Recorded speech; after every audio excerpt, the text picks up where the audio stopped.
নামি দামি কোনো রেস্টুরেন্টে যাওয়ার দরকার নেই, ঘরে থাকা উপকরণ দিয়ে বানিয়ে ফেলুন ম্যাজিক ফ্রুট কাস্টার্ড ডেজার্ট।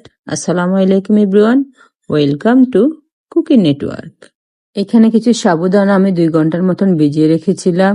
ভিজিয়ে নেওয়ার পর সাবুদানাগুলো একদম নরম হয়ে গেছে। এবার এগুলাকে আমি ব্লেন্ডারে ব্লেন্ড করে নেব। আমি এখানে সাবুদানাটা অর্ধেক করে ব্লেন্ড করব, তারপরে বাকিটা আমি আবার ব্লেন্ড করে নেব, যাতে করে সাবুদানার পেস্টটা বেশি ফিসে না যায়।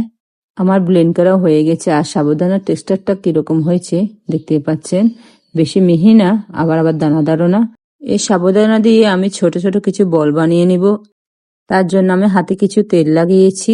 যেহেতু সাবুদানা একটু আঠালো ভাব, তাই তেল লাগালে আর হাতে লেগে থাকবে না। এই তো আমার হোয়াইট কালারের কিছু বল বানানো হয়ে গেছে। এবার এখান থেকে আমি 2 ভাগ করে নিয়েছি, আর এক ভাগে আমি ইয়েলো কালারটা 2 থেকে 3 ফোঁটা দিয়ে মিশিয়ে নেব।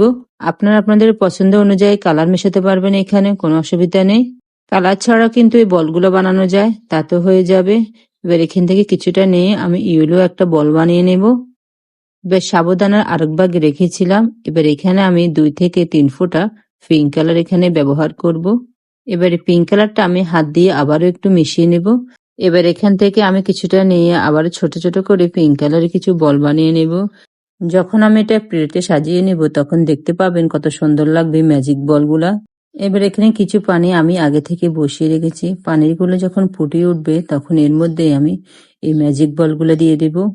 আপনারা যদি মিষ্টিটা একটু বেশি পছন্দ করেন তখন সাবুদানা যখন আমি ব্লেন্ড করেছিলাম তখন চিনিটা দিতে পারেন, কারণ আমি দেব না, কারণ দুধে যখন দেব তখন এর ভিতরে মিষ্টি এমনিতেই ঢুকে যাবে। দেখতে পাচ্ছেন সাবুদানাগুলো পানি থেকে একটা একটা করে নিচ থেকে ভেসে উঠে আসছে। এই সাবুদানা দিয়ে কিন্তু কাচের পায়েস বানানো যায়, সেটার ভিডিও আমি দিয়েছিলাম। প্রত্যেকটি ম্যাজিক বল যখন ভেসে উঠবে তখন দেখে মনে হবে যেন কোনো ফুটন্ত ফুল ফুটে আছে। 3 থেকে 4 মিনিটের মতন এটাকে সিদ্ধ করে নিতে হবে, তাহলে ভিতর থেকে একদম সফট আর নরম তুলতুল হয়ে যাবে। এবার একটা ছাঁকনির সাহায্যে আমি ম্যাজিক বলগুলোকে উঠিয়ে নেব, আর পানিটা একদম ঝাঁকিয়ে নিতে হবে। আমি চুলা থেকে নামিয়ে একদম সরাসরি ঠান্ডা পানিতে দিয়ে দেব। একদম ফ্রিজের ঠান্ডা পানি না হলেও চলবে, আমরা সাধারণত যে পানিটা খাই সে পানির মধ্যে ম্যাজিক বলগুলো দিয়ে দেব। ঠান্ডা পানিতে দেওয়ার অর্থ হচ্ছে পানিতে দিলে এই ম্যাজিক বল একটু হালকা একটু শক্ত হয় আর হাতে লেগে যাবে না।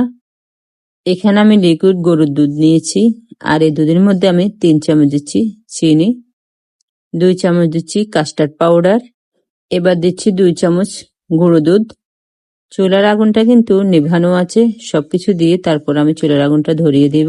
হাত নাড়া কিন্তু একদম বন্ধ করা যাবে না, যেহেতু আমি কাস্টার্ড দিয়েছি নিচ থেকে লেগে যেতে পারে। এবার এই কাস্টার্ডটা একটু ঘন হয়ে আসলে আমি এটাকে নামিয়ে ফেলবো। ঠান্ডা হয়ে যাওয়ার পর এটা আরো ঘন হয়ে যাবে, তখন আর খেতে ভালো লাগবে না। আমি আমার পছন্দ মতো এখানে কিছুটা ফ্রুটস নিয়েছি। এবার একটা বাটিতে আমি ফ্রুটস গুলা এক একে সব দিয়ে দেব। বাজারে কিন্তু বিভিন্ন ধরনের ফ্রুটস পাওয়া যায়, আপনারা আপনাদের পছন্দ অনুযায়ী ফ্রুটসটা নেবেন।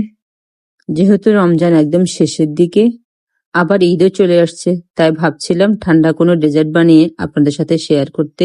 ইফতারও খাওয়া হয়ে যাবে আর মেহমানদারি করতেও ঠিক এভাবে বানিয়ে করতে পারবেন। আমি যে কাস্টার্ডের দুধটা বানিয়েছি সেটা এবার ফ্রুটসের উপর দিয়ে দেব, আর একটা চামচ দিয়ে আমি মিশিয়ে দেব।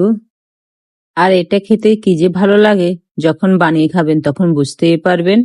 আমার পছন্দ অনুযায়ী আমি এটাকে পরিবেশন করছি। আপনারা আপনাদের পছন্দ অনুযায়ী যে কোনো ডিশে এটাকে পরিবেশন করতে পারবেন। আমি যে ম্যাজিক বলগুলো বানিয়েছি এবার সেটা আমি দিয়ে দেব। এবার আমি কিছু ড্যানিশ উপরে দিয়ে দেব। এই ড্যানিশটা যখন মুখে লাগবে তখন কি যে ভালো লাগবে, না খেলে বুঝতেই পারবেন না।